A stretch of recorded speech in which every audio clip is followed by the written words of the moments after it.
the Phoenix are flying, Simon. Tell us a bit about I guess you start 0-5 and then it's just been this incredible turnaround and now you're on pace to potentially finish in the top 2. Yeah, obviously a huge turnaround for the team. I think we always believed that this squad was going to be a competitive team, and we thought we always had the talent. And I guess after our first month, we've been able to tap into that, and we're getting the rewards for it. What's the how has Josh King come here and put his stamp on this group and I guess led the turnaround? Yeah, I think it's Josh plays a huge part on that, but I think Sam McKinnon, when he came in, initially turned the momentum our way. I think accountability for the group, role definition, those things that the guys were really, they're comfortable with now, and they've been able to be put in a position to play their best basketball. I mean, this is an athletic team; they can get up the floor. I think Josh's style of getting up the floor defensively and then playing with pace at the offensive ends really brought the best out of these players.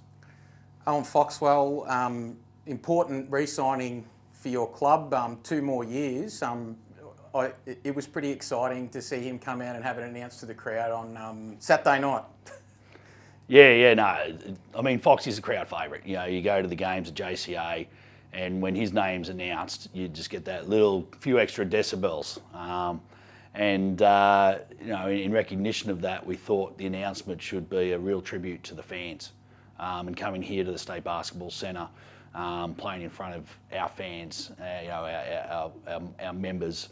We wanted to reveal it to them first that he committed to the club for another 2 years. So I just thought, it ties it up real well, and I think Foxy was appreciative, and the applause that he got was really great. Now, I had a good chat with Foxy about why he stayed at the Phoenix, and one of the things that he said to me, and it feels like this is kind of, something the group has adopted, I guess, is that you've been very underrated, potentially because of that 0-5 start. It's like, when is the fall going to happen? But you keep ticking those boxes and you keep knocking off all these good teams. How's the feeling among the group around that? Are you a bit disrespected? Are you a bit, underrated? Is that how you feel? Oh, without a doubt. I think, you start 0-5, there's going to be people who have their, they're going to be cautious of you. We were back at 500 before New Year's. And, through the month of December, we got the best record in the NBL. We've got the best record in the NBL in the month of January. No one seems to recognise that. They seem to talk about all the other teams. You get more talk about Adelaide and what they're capable of than a team that's been the best team in the NBL for 2 months. So, tough start. We're the worst team. Now we've gone to the best. We're the number 3 ranked offensive team in the NBL, number 3 ranked defence. We're doing well. We're well on our way. We're playing a brand of basketball I think is conducive to the postseason. And, if we can keep everyone healthy and get D-Walt back on the floor, I think we're going to give this thing a real great shape. You've got Sydney on Wednesday night. I guess that kind of plays into the underrated, like I guess, the big dogs from Sydney coming down to Melbourne. How important is it for you to win that game to, I guess, kind of keep your opportunity to finish in the top 2 alive, but also to, I guess, frank what you're talking about, that, hey, South East Melbourne are a team that is a genuine championship contender?